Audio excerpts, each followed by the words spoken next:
আর আল্লাহ বললেন শুনে রাখো হে ঈমানদার মুসলমানরা, তোমাদের পয়সা কম হবে, তোমাদের চাকরি হয়তো তেমন নাই, তোমাদের দামি হয়তো ঘর নাই, তোমরা কলকাতায় যাবে, দিল্লি মুম্বাই যাবে, কাফেরদের বড় বড় বিল্ডিং দেখবে, বড় বড় অট্টালিকা দেখবে, শহরে গিয়ে দামি দামি গাড়ি বাড়ি দেখে তোমরা জানো তোমাদের চোখটা ধোকায় যেন পড়ে না। প্রকৃত ঈমানদার ব্যক্তি সেই ব্যক্তি যে ব্যক্তি আল্লাহকে চায়। ঈমানদার ব্যক্তি কখনো হাই ফাই জীবন যাপন করে না। ঈমানদার ব্যক্তির সামনে পিছনে কালো কাঁচের গ্লাস থাকে না। ঈমানদার ব্যক্তির কখনো বডিগার্ড লাগে না। ঈমানদার ব্যক্তির বডিগার্ড স্বয়ং আল্লাহর ফেরেশতা হয়ে যায়। সুবহানাল্লাহ। আল্লাহর নবীকে প্রস্তাব দেওয়া হয়েছিল, আল্লাহকে আল্লাহর নবীকে এসে তখন বলল আবু জেহেল, নবী কোন সিটটা লাগবে বলো, কোথা থেকে আপনি ক্ষমতা লাভ করতে চান সেখানে দাঁড় করিয়ে দেব, কোন সুন্দরী মেয়েটা আপনি যেটা বলবেন হাতে তুলে দেব, সম্পদের পাহাড় বানিয়ে দেব, শুধু একটাবার কোরআনের দাওয়াত থেকে সরে আসবেন। আমার নবী বললেন না, হে আবু জেহেল শুনে রাখো, আমার ডান হাতে যদি সূর্যটা তুলে দাও যেটা কখনো আনতে তোমরা পারবে না, বাম হাতে যদি তোমরা আমাকে আকাশের চাঁদটা ধরে এনে দাও যেটা কখনো আনতে পারবে না। আমি টাকা চাই না, পয়সা চাই না, রাজনৈতিক ক্ষমতা চাই না, আমি আমার উম্মতে মুহাম্মাদীদেরকে জাহান্নাম থেকে বেঁচে তাদের কাছে কোরআনের দাওয়াতটা দিতে চাই। নারায়ে তাকবীর। লড়াই করবে? চলে এসো। শুধু বলছে খেলা হবে, শুধু কাঁচা মুকুল লাগবে, কাঁচা মুকুল। একটাও বেঈমান নেতা বলে না যে রাস্তাটা করে দেওয়া হবে, একটাও বলছে না যে মুসলমানদের চাকরি দেওয়া হবে, একটাও বলছে না যে সুদ বন্ধ করা হবে, একটাও বলছে না মদের দোকান বন্ধ, কেউ বলে খেলা হবে। খেলবে? মুসলমানদের কাছে খেলে পারবে? আমরা বদরে লেগেছিলাম 313 জন, এমন খেলা খেলেছি ওহদ পর্যন্ত তোমাদের বাবার নাম ভুলিয়ে দিয়েছি। ঠিক বলছি না ভুল বলছি? কথা বুঝতে পেরেছেন? আল্লাহ আমাদেরকে বোঝার তৌফিক দান করে বলুন আমিন। আমার শোনাচ্ছেন বন্ধুরা, জ্ঞানী জনেরা শুনে লাফালাফি করো না বাবা। কিভাবে ঈমান নিয়ে মরবে সেই চিন্তাটা করো। সুদ ঘুষ জানালা বিচার থেকে ফিরে এসো। বড়ই কঠিন দিন আসছে সামনে, বড়ই কঠিন। কেউ দুনিয়া চাইবে না আখিরাত চাইবে, এটা তুমি আজ থেকে বসে ঠিক করে নাও। দুনিয়া চাইলে তোমার দেয়া হবে, এখানে একটাও কম করে দেয়া হবে না। আর আল্লাহ তাআলা বললেন কাফেরদের বিল্ডিং দেখে, বালাখানা দেখে তুমি জানো খাবড়ে যেও না, তুমি জানো ধোকায় কেউ না। ওদেরকে আমি আল্লাহ তাআলা এমনি এমনি দিই নাই, ওদেরকে ছেড়ে দিয়ে রেখেছি। ওদের সম্পদ দেব, জমি জায়গা দেব, আর কিয়ামতের দিন ওদেরকে আমি জাহান্নামে ফেলে দেব।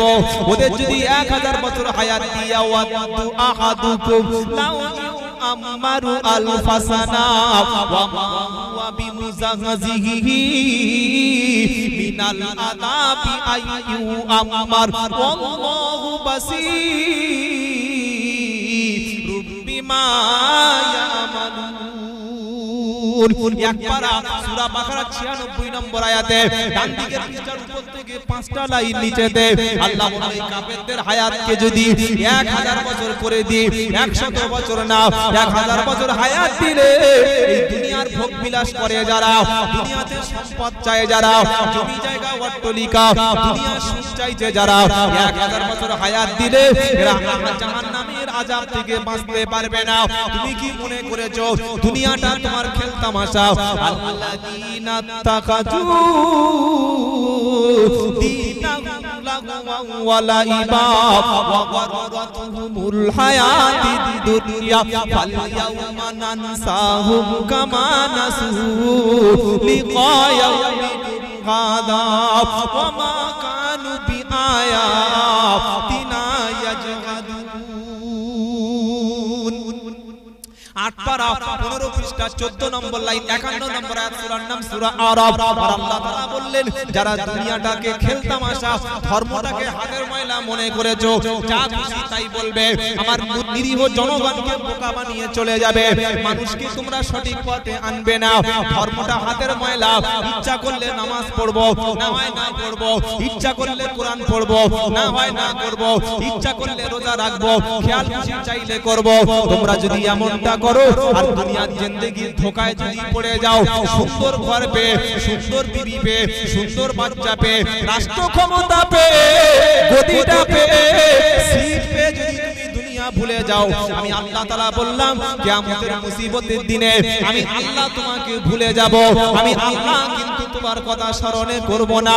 দুনিয়া যেমন বাড়ির সামনে মসজিদ ছিল, পাঁচবার মাইকে ডাকা হলো, তুমি যখন আসতে পারলে না, আলেম ওলামারা জাহান্নামের ভয় দেখিয়েছে, সুদ থেকে ঘুষ থেকে দূরে সরে থাকতে বলেছে, রাজনীতি করতে গিয়ে মারামারি করতে নিষেধ করেছে, গরিব মানুষকে কাঁদাতে নিষেধ করেছে।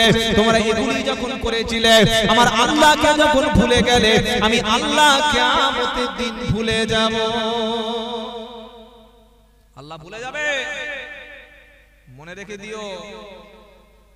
কোন নেতা কিয়ামতের দিন পাশে, কথা বুঝতে পেরেছো? নেতা তো একটা, তিনি মুহাম্মাদুর রাসূলুল্লাহ। জোরে বলুন না। নবীকে বলছে কি নেবে বলো, নবী বলে কিছু লাগবে না। নিয়েছিলেন?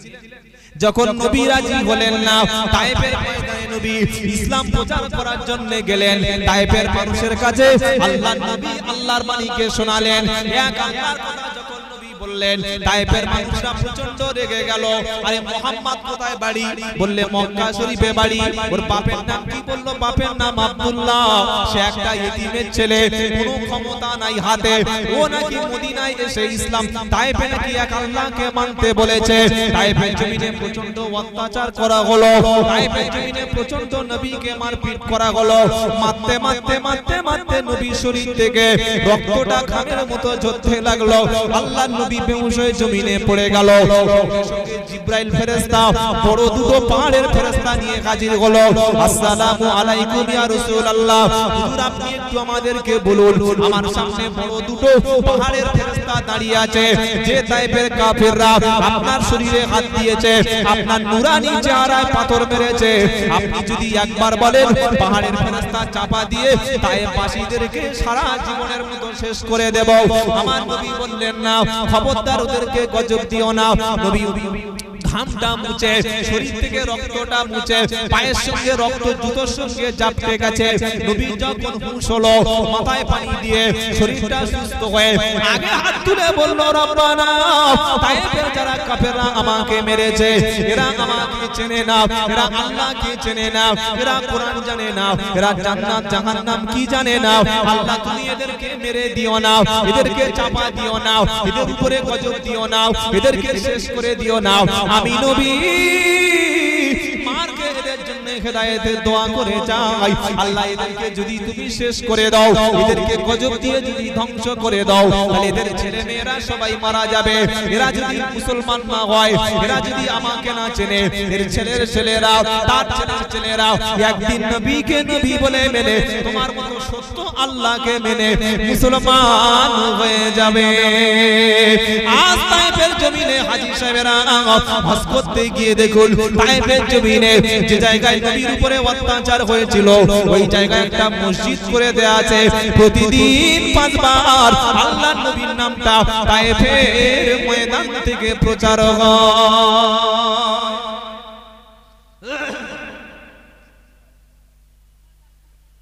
নবীর দায়িত্ব মার খেয়ে দোয়া করা। কথা বুঝতে পেরেছেন? সাবধান সাবধান সাবধান। দাদা হুজুর চলে যাওয়ার পরে, 5 দিন চলে যাওয়ার পরে সিলসিলার অবস্থা খুব করুণ। ঠিক বলছি না ভুল বলছি? দাদা হুজুরের মুরিদরা বিভ্রান্তের মধ্যে পড়ে গেছে। কার কথা, কোনটা শুনবো, কোনটা ঠিক আর কোনটা ব্যাটিং। বিভিন্ন জলসায় গেলে মানুষ প্রশ্ন করে করে মাথা খারাপ করে দিচ্ছে, হুজুর কোন হুজুরের কথা মানো, এই হুজুরটা ঠিক না ওইটা ঠিক। আমি বললাম ভাই দেখুন, ঠিক বেঠিক এর বলে দেওয়ার মালিক আমি, কারণ প্রত্যেকের একটা পছন্দ, প্রত্যেকের মনে মনে একটা পছন্দের লোক থাকে না থাকে। কথা বল, কেউ পীর আবু ইব্রাহিম সিদ্দিককে ভালোবাসে, কেউ পীর কালিমুল্লাহ সিদ্দিককে ভালোবাসতেন, কেউ সাইফুদ্দিন সিদ্দিকের হাতে বায়াত হয়েছে, কেউ আপনার ইব্রাহিম সিদ্দিকের হাতে বায়াত হয়েছে, কেউ ওমর সিদ্দিকের হাতে। তো প্রত্যেকের একটা পছন্দ থাকে না থাকে। একটা লোক ভালো হলেও সবার কাছে ভালো, তো কাকে মানবেন?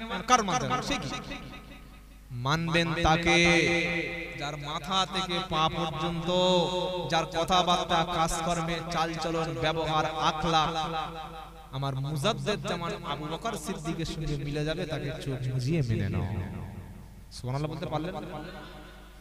যার কথাবার্তা দাদা হুজুরের কথার বিপরীত হবে, যার চালচলন, যার ব্যবহার, যার বক্তব্য, যার ওয়াজ নসিহত, যার পোশাক মুজাদ্দেদ জামান আবু বকর সিদ্দিকের বিরুদ্ধে চলে যাবে, ওকে লাথি মেরে ছুঁড়ে ফেলে দাও, তবে দাদা হুজুরের পক্ষে থাকবে। খুব খারাপ লাগলো শুনে। আনবেন না জানি, তাই একটু ভুলে যায়, কি বুঝলেন? আর আসার ইচ্ছাও নাই, একবার করেই যায়, সময় নাই। সেই রমজানের আপনারা শবে বরাতে কি বলে, সেই মুহররম থেকে প্রোগ্রাম শুরু হয়েছে। আপনাদের দোয়ায়, পাঁচ হুজুর কেবলার দোয়ায়, আমার আব্বা আম্মার দোয়ায় রোজা পর্যন্ত প্রত্যেকদিন একটা দুটো তিনটে ফতোয়া রাত যাচ্ছে। আল্লাহ তাআলা হক সিলসিলা, হক কোরআন হাদিসের খিদমত করে নিচ্ছেন। জোরে বলুন না সুবহানাল্লাহ। যেখানে যাই আল্লাহর কসম, আল্লাহ সাক্ষী, মানুষের সন্তুষ্টির জন্য কথা আমি বলি না, মানুষের সন্তুষ্টির জন্য কথা বলি না। তাই কমিটির সব লোক আমাকে ভালো বলে না, শ্রোতা বলে, প্রত্যেকটা ঝনঝানের লোক আনলে কি সব বলে গেল আমাদের পক্ষে। আমি আপনাদের পক্ষে বলতে পারবো না, আমি বলবো আমার নবীর পক্ষে, ইসলামের পক্ষে, পাঁচ হুজুর কেবলার পক্ষে, সত্য সিলসিলার পক্ষে। তাতে ভালো বললে ভালো, টাকা না দিলে কোনো অসুবিধা নেই, টাকা না দিলেও কোনো যায় আসে না। কথা বুঝতে পেরেছে? আজকে যা বলছি, যেদিন আমার মৃত্যু হবে তার আগের দিন পর্যন্ত একই কথা বলবো, এটা একই বাপের পেট। বুঝতে পেরেছেন? আজকের হুজুরদের পক্ষে বলছি, কালকের আবার হুজুরদের বিরুদ্ধে যাব, পাবে না। টাকা দিয়ে সত্য পথ থেকে মানুষ টাকা দিলেও ফিরে আসে। ইমানদারদের টাকা দিয়ে কেনা যায়? যারা দাড়ি রেখেছেন তাদের বলছি 1 লক্ষ টাকা দেবো, দাড়ি চাচ্ছে পারবে? চুপচাপ আছে, 1 কোটি টাকা দিয়ে। যে কলেমা পড়েছে মুসলমান, তাকে যদি বলা হয় যে তুই একবার আল্লাহর নাম ছেড়ে অন্য কোনো দেবদেবীর নাম বল, তো 2 কোটি টাকা দেবো, দামি একটা গাড়ি দেবো। এর নাম হচ্ছে ইমানদার। জোরে বলুন না সুবহানাল্লাহ। কোন হুজুর কি বলছে দেখার দরকার নেই, আমার 5 হুজুর পীর কেবলা, আমার দাদা হুজুর পীর কেবলার জীবনীটা পড়ুন, আদর্শ পড়ুন, দেখবেন আপনি অশিক্ষিত হলেও সত্য পথ পেয়ে গেছেন। জোরে বলুন না সুবহানাল্লাহ। অনেকে বলে ফুরফুরা সিলসিলা না, ফুরফুরা বলতে কোনো সিলসিলা নাই, এই সিলসিলা স্বয়ং আমার আল্লাহ রাসূলের। জোরে বলবেন না সুবহানাল্লাহ। রাসূল যা বলেছেন, যা করেছেন, সবগুলি মুজাদ্দেদ জামানের ভিতরে ছিল। তাই বাংলার লোক এমনি তার পিছনে ছোটে না বাবা। কথা বুঝতে পেরেছেন? আমি আর আপনি মরে গেলে ফেলে দিয়ে এসেছে কবরে, কুকুরে পেচ্ছাবো করে, কেউ যায় না জিয়ারত করতে। আর দাদা হুজুর পীর কেবলার কবর জিয়ারত একটা মুহূর্তের জন্য লোক বন্ধ হয় না। জোরে বলুন না সুবহানাল্লাহ। কি শিখলেন সেখান থেকে? শিখলেন নাকি? ফুরফুরা যাচ্ছে শুধু তাবারক, শুধু মোরাব্বা, শুধু মঞ্জুর মিষ্টি আর হুজুরের মাথার ভোগ নিয়ে চলে আসে। ঘন্টামি কদিন চলবে?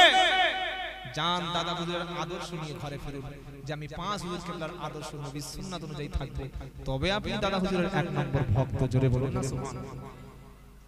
শুধু তাকবীর দিচ্ছে, নারাই তাকবীর, হুজুরের ভক্ত। কিসের ভক্ত? যার নামাজ নাই, যার মুখে দাড়ি নাই, যার বউকে বন্ধনে পাঠায় সাথে দুশমন, সে তো কাফের।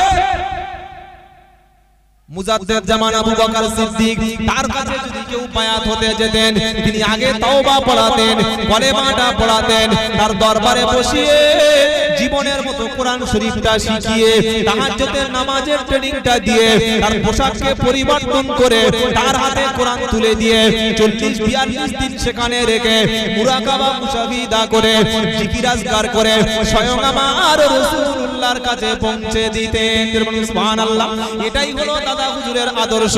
তার কাছে গেলে কেউ কোনোদিন বেনামাজি থাকতো না, তার কাছে গেলে কোনোদিন কোনো মুরিদ সুদখোর থাকতো না। মুজাদ্দেদ জামান আবু বকর সিদ্দিকের কাছে গেলে জীবনে বাড়িতে এসে বিবিকে কখনো বেপরদায় রাখতো না, আব্বা আম্মার সঙ্গে কখনো খারাপ ব্যবহার করতো না, কারণ তিনি ছিলেন 1 নম্বর ওলি।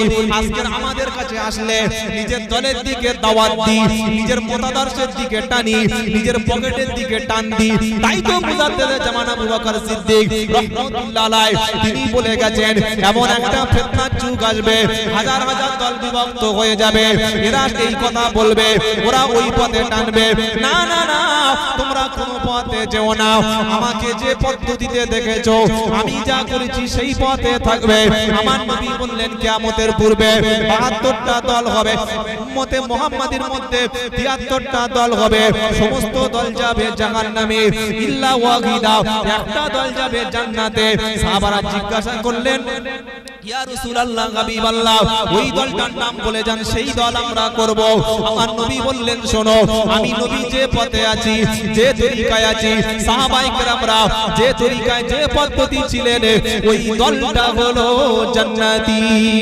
সুবহানাল্লাহ যে বক্তার মধ্যে যে আলেমের মধ্যে যে হুজুরের মধ্যে আমার নবীর আদর্শ পাবেন না কোরআনের কোনো কথা পাবেন না নবীর হাদিসের কোনো কথা পাবেন না খেয়াল খুশি মতো যা খুশি তাই বলবে ওর নামে গীবত করবে মানুষকে বড় ছোট কথা বলবে মানুষকে বিভ্রান্ত করে দলে দলে ভাগ করে চলে যাবে গ্রামে আসার পরে মসজিদ দুটো ভাগ হবে গ্রামে এসে পাটিতে পাটিতে মারামারি হবে বুঝতে হবে সেটা আমার মুজাদ্দেদে জামানের আদর্শ না মুজাদ্দেদ জামান আবু বকর সিদ্দিক একাই তিনি 60-70 বছর দাওয়াত দিয়ে আমি বাংলাদেশের উপরে ত্রিপুরাতে গিয়েছি ত্রিপুরায় গিয়ে দেখেছি সেখানে 44 লক্ষ মানুষের মধ্যে 8 থেকে 10 লক্ষ মুসলমান তার মধ্যে অধিকাংশ মানুষগুলি আমার মুজাদ্দেদে জামানের সিলসিলা সুবহানাল্লাহ আমি আসামে 15 থেকে 20 বার প্লেনে গিয়েছি সেখানে যতবার গিয়েছি সেখানে গিয়ে দেখলাম তাবলীগ জামাত আছে আজান গাজী আছে আহলে হাদিস আছে কিন্তু মুজাদ্দেদে জামানের সিলসিলার মতাদর্শের লোকও আছে পশ্চিম বাংলার জমিন আছে হে আলেম হে বক্তা হে ভাওড়ের মানুষেরা আমি আব্দুল্লাহ জুবায়ের গুনাহগার অনেক কথা বললাম আমাকে ক্ষমা করে দেবেন যে বক্তাকে স্টেজে আনবেন অনুরোধ করছি মুসলমানদের ফিতনার সময়ে কোরআন হাদিস ছাড়া অন্য কথা বলতে দিবেন না নামাজের কথা বলতে বলুন সুদের বিরুদ্ধে কথা বলতে বলুন পর্দার কথা বলতে বলুন পাড়ার ছেলেরা কিভাবে নামাজি হবে আল্লাহকে চিনবে রাসূলকে চিনবে জান্নাতে যাবে সেই কথা বলতে বলুন কোন নেতা কি করেছে কাকে ভোট দিলে কি হবে কে ক্ষমতায় আসলে কি হবে কমপক্ষে জলসার মধ্যে এসে দলাদলি করতে দেবেন না শুনে খুব কষ্ট হলো নাকি ক্ষমা করবেন মাত্র 14% মুসলমান ভারতবর্ষে বাস করে 14টা 86টা ওদের 14টা আমাদের তো আমাদের দল তো একটা আমাদের দল কটা এবং দল কটা একটা সেই দলটা হলো আহলে সুন্নাতুল জামাত আমার নবীর দল জোরে বলুন না সুবহানাল্লাহ কোরআনে নাই হাদিসে নাই ইজমাই নাই কিয়াসে নাই আমি হুজুর মানতে পারলাম না ক্ষমা করবেন আপনার কথা আপনার কথা আমি মানব না আপনি কে আল্লাহ তার নবীকে সাবধান করছেন নবী মন গড়া কথা বলো না খুলে দেখুন না মেসেজ এখন খুলে দেখো নেটের মধ্যে দেখো হাদিস আর হাদিস হাদিস আর হাদিস কোরআন আর কোরআন জুড়ে বলুন না সুবহানাল্লাহ কোরআন শরীফে 6666টি আয়াত রয়েছে পাঠ করে এইগুলি বলার সৌভাগ্য আমাদের হয় দুর্ভাগ্য শুধু এসে ঘটনা শোনাচ্ছে শুধু ঘটনা তো ঘটনা সাহাবাদের ঘটনা মুজাদ্দেদ জামান আবু বকর সিদ্দিকের আদর্শ ঘটনা ওসব ফিতনা ফিতনা আল্লাহ ফিতনার হাত থেকে হেফাজত করুন আমিন তবে আলহামদুলিল্লাহ অসংখ্য আলেম পশ্চিম বাংলার জমিনে রয়েছে যারা কোরআন এবং হাদিসের সঠিক পথ মানুষকে দেখিয়ে আজও পর্যন্ত যাচ্ছে জোরে বলুন সুবহানাল্লাহ যারা কোনো বাতিলের কাছে মাথা নত করে যারা দাওয়াতের জন্য বক্তব্য করেন না পয়সা দেবেন কিনা বক্তব্য করেন এখান থেকে গত এক সপ্তাহ আগে বর্ধমানে গেছি বর্ধমান আমার চাম্পাড়ি থেকে কমপক্ষে প্রায় 280 কিলোমিটার যে জায়গায় ছিলাম জায়গাটার নাম ওটা বুদবুদ থানা আর জায়গাটার নাম রায়কোনা সেখানে দেখলাম সব বসে আছে সুন্নি মুসলমান এইদিকে বেটা ছেলে মাঝখান থেকে একটা ছোট দড়ি আর ছোট কাপড় উপরে সব মেয়েরা এটা শরীয়তে জায়েজ না নাজায়েজ প্রতিবাদ করলাম নিজেদেরকে সুন্নি বলছে এটা কি করছো এটা ইসলাম নয় আসার সময় আমার তেল খরচের টাকাটা উঠে এরকম অনেক জায়গায় করে তা আমি কি মরে গেছি না ন্যায় কথা আমি বলবো ভালো ডাক্তার কখনো রোগীর আসল অবস্থাটা চেপে দিতে পারে না কথা বুঝতে পারছেন অ্যাপেন্ডিক্স হলে অ্যাপেন্ডিক্স রিপোর্ট দেয় আর পেটের মধ্যে যদি তার ক্যান্সার থাকে ক্যান্সারের রিপোর্ট দেয় ব্লাড ক্যান্সার হলে সেই রিপোর্টটা দিয়ে দেয় কখনো হাসি মুখে ফিরিয়ে দেয় না আর বেশি বাড়াবাড়ি করে কেটে অপারেশন করে দেয়। আর যারা এই হাতুড়ি মার্কা মাল, দুটো ঘুমের ওষুধ একটা সিরাপ দিয়ে দিল, 200 টাকা নিয়ে নিল, তুই মরবি। যখন বাড়াবাড়ি হয়ে যাচ্ছে বলছে যাও সেই ভাঙড়ে চলে যাও, ঘটকপুর চলে যাও, ওখান থেকে ট্রান্সফার করে দিয়ে যাও এসএসকে মে চলে যাও। হ্যাঁ, আল্লাহ আমাদেরকে যেন সবাইকে ভালো পথে থাকার তৌফিক দান করুন, বলুন আমিন। আমার সংস্থার বন্ধু খুব কঠিন দিন আসছে, সবাই নামাজ পড়ুন, সত্য পথে থাকুন, 5 হুজুর কেবলার আদর্শের উপরে চলুন। আলেম ওলামা অনেকে অনেক কথা যা কিছু বলবে সব কথাগুলি মানবেন, তবে মানার আগে ভাববেন যে কথাটা কতটুকু যুক্তি আছে, সত্য কিনা। কথা বুঝতে পারছেন? আল্লাহ আমাদের হেফাজত করুন। কিয়ামতের কঠিন মুসিবতের দিনে মানুষ যেদিন পেরেশান হয়ে যাবে, মানুষ যেদিন হয়রান হয়ে যাবে, ওই দিন সাহায্যকারী বলতে কাউকে পাবেন না। আল্লাহ তাআলা কোরআনে শুনিয়ে দিলেন খুশআন আবসারুহুম ইখরিজুনা মিনাল আজদাসি কাআন্নাহুম জারাদুম মুনতাশির। 27 নম্বর পারা, সূরার নাম সূরা কমার 7 নম্বর আয়াতে ডান দিকের পৃষ্ঠার উপর থেকে 5টা লাইন নিচেতে খুশআন আবসারুহুম ইখরিজুনা মিনাল আজদাসি কাআন্নাহুম জারাদুম মুনতাশির। আল্লাহ বললে তোমরা কবর থেকে যখন উঠবে মাথাটা নিচু করে পঙ্গপালের মতো মানুষগুলি কিয়ামতের দিন উঠবে। কিয়ামতের দিন মানুষগুলি সবাই যখন সুপারিশকারী হিসাবে কাউকে পাশে পাবে, না না না, আমার নবী সবাইকে ডাকলেন, ফাতেমাকে ডাকলেন, হাসানকে ডাকলেন, হোসেনকে ডাকলেন, আলীকে ডাকলেন, সবাইকে ডেকে বললেন কুলমা কুনতু বিদআম মিনার রাসূল মা আদরি মা ইফআলু বি ওয়ালা বিকু। নবী হাসানকে ডেকে বললে হাসান, কিয়ামতের দিন তোমাকে নবীর নাতি হিসাবে বিচার ফয়সালা না হবে না। নবী ফাতেমাকে ডেকে বললেন ফাতেমা, আমার রক্ত তোমার শরীরে আছে, এই রক্ত সম্পর্ক থেকে তুমি কেটে উঠতে পারবে না। নবী জামাই আলীকে ডেকে বললেন আলী রে, বিশ্ব নবীর মতো শ্বশুরকে তুমি পেয়ে তুমি জান্নাতে যাওয়ার ফয়সালা শ্বশুর হিসাবে হবে না। নবী সবাইকে ডেকে বললেন হবে না। তারপরে এই আয়াতটা আল্লাহ শুনিয়ে দিলেন। আল্লাহ পাক বলছেন কুল মা কুনতু বিদআম মিনার রাসূল। নবী আপনি বলুন, আপনি কোন নতুন রাসূল না, আপনার আগে অসংখ্য নবী এবং রাসূল তারা এসেছিল। মা আদরি মা ইফআলু বি ওয়ালা বিকুম। আমার নবী বললেন আমি জানি না কিয়ামতের দিন আমার সাথে কি ব্যবহার হবে, আমি নবী এটাও জানি না কিয়ামতের দিন তোমাদের সাথে কি ব্যবহার হবে। ওয়াত্তাকু ইয়াওমান লা তাজজি নাফসুন আন নাফসিন শাইআ ওয়ালা ইকবালু মিনহা শাফাআতু ওয়ালা ইউখাযু মিনহা আদলু ওয়ালা হুম ইনসারুন। একপারা 14 লাইন 48 নম্বর আয়াত সূরার নাম বাকারা। আর আল্লাহ বললেন সেদিনকে ভয় করো যেদিন কেউ কারোর কোনো উপকার করতে পারবে না, সেদিন কেউ কারোর কোনো সুপারিশ করতে পারবে না। কেউ একজন বিপদে পড়লে জেলে গেলে থানায় টাকা দিয়ে তাকে জামিন করে নেওয়া হয়, কিয়ামতের দিন জাহান্নামীদেরকে টাকা দিয়ে জামিনের রাস্তা থাকবে না। ওয়ালা ইনসারুন, সাহায্যকারী হিসাবে কাউকে তুমি পাশে পাবে না। আল্লাহ তাআলা বলবে মান দাল্লাযী ইয়াশফাউ ইনদাহু ইল্লা বিইذনিহি। 3 পারা 1 পৃষ্ঠা 255 নম্বর আয়াত। আয়াতুল কুরসির মধ্যে আল্লাহ বললেন কে আছে ডেকে আনো, আমি আল্লাহ যাকে অনুমতি দেব না আমার সামনে কথা বলবে হাসরের ময়দানে কাউকে তুমি পাবে না। লাইসা লাকা মিন দুনিল্লাহি ওয়ালিয়্যি ওয়ালা শাফি ওয়া ইনতাদিল কুল্লা আদিল্লা ইউফাদু মিনহা উলাইকাল্লাযিনা উবসিলু বিমা কাসাবু লাহুম শারাবুম মিন হামিম ওয়া আযাবুন আলীম। 7 পারা 15 পৃষ্ঠা 7 নম্বর লাইন 70 নম্বর আয়াত সূরার নাম সূরা আনআম। আল্লাহ তাআলা শুনিয়ে দিলেন কিয়ামতের দিন তোমার কোনো বন্ধু নাই, তোমাকে আল্লাহর আযাব থেকে ছাড়িয়ে নেবে এমন কেউ নাই। সেদিন উপকারের জন্য কাউকে বিনিময় দিলেও খুঁজে পাওয়া যাবে না। ইয়াউমা ইয়াতি লা তাকাল্লামু নাফসুন ইল্লা বিইذনিহি ফামিনহুম শাকীউন ওয়া সাঈদ। 12 নম্বর পারা 12 নম্বর পৃষ্ঠা 10 নম্বর লাইন 105 নম্বর আয়াত সূরার নাম সূরা হুদ। আমার আল্লাহ তাআলা বললেন কিয়ামতের দিন আমি আল্লাহ আমার সামনে কথা বলবে এমন এমন একদিন আসবে সেদিন কথা বলার মতো কেউ থাকবে না, আপনার হয়ে ওকালতি করবে এমনটি কেউ থাকবে না। ইয়াউমা ইদিল লা তানফাউস শাফাআতু ইল্লা মান আদিনা লাহুর রহমানু ওয়া রাদিয়া লাহু কাওলা।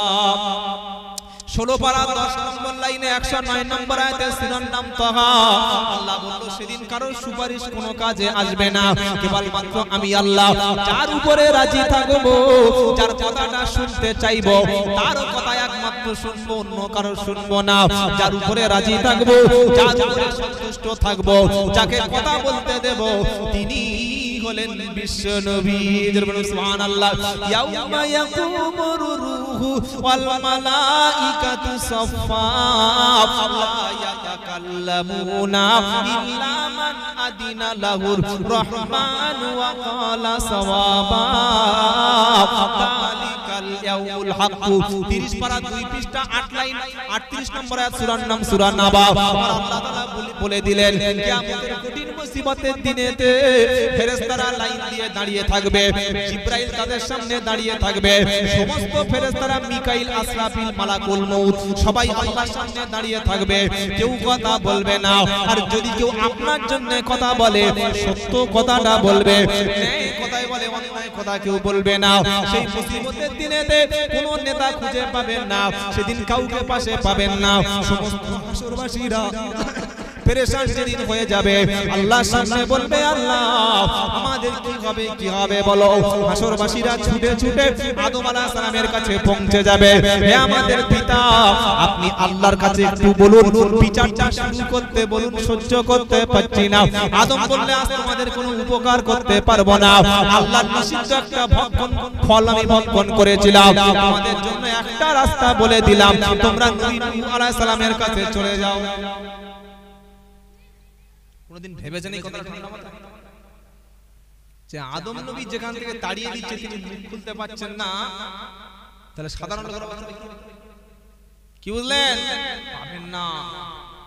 হাসরবাসীরা ছুটে ছুটে নবী নূহ আলাইহিস সালামের কাছে চলে আসবে, হে নবী নূহ আপনি একটু সুপারিশ করুন। নূহ বলবে পারবো না, কারণ আল্লাহ তাআলা আমার ছেলে যখন কাফের হয়েছিল ছেলের জন্য আল্লাহ দোয়া করতে মানা করেছিল, আমি ভুল করে তাকে নৌকায় দাওয়াত দিয়েছিলাম, তুলে আনার জন্য ক্ষমা চেয়েছিলাম, তাই আমি আল্লাহর সামনে মুখ দেখাতে পারবো না, তোমরা নবী মুসার কাছে চলে যাও।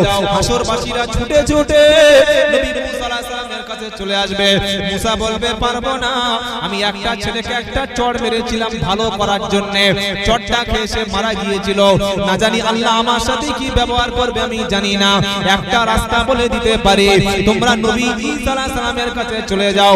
ঈসা আলাইহিস সালামের কাছে সবাই ছুটে ছুটে যখন আসবে, ঈসা আলাইহিস সালাম বলবে খবরদার আমি তোমাদের কোনো উপকার করতে পারবো না, কারণ পৃথিবীর কোটি কোটি খ্রিস্টানেরা তারা আমাকে খোদার পুত্র বলে ডেকেছে, এই অপরাধের জন্য আমি আল্লাহর সামনে মুখ দেখাতে পারবো না, তবে হ্যাঁ একটা রাস্তা বলে দিচ্ছি, ওই রাস্তাটা অন্য কিছু না, তোমরা একবার শেষ নবী জনাবে মুহাম্মদুর রাসূলুল্লাহ সাল্লাল্লাহু আলাইহি সাল্লামের কাছে চলে যাও, তিনি মনে হয় তোমাদের কোনো উপায় বার করে দেবে। হাসরবাসীরা ছুটে ছুটে এসে চিনতে পেরে যাবে আমার নবীকে আমরা মাকামে মাহমুদে সিজদা অবস্থায় পেয়ে যাব। আর জোরে বলুন সুবহানাল্লাহ।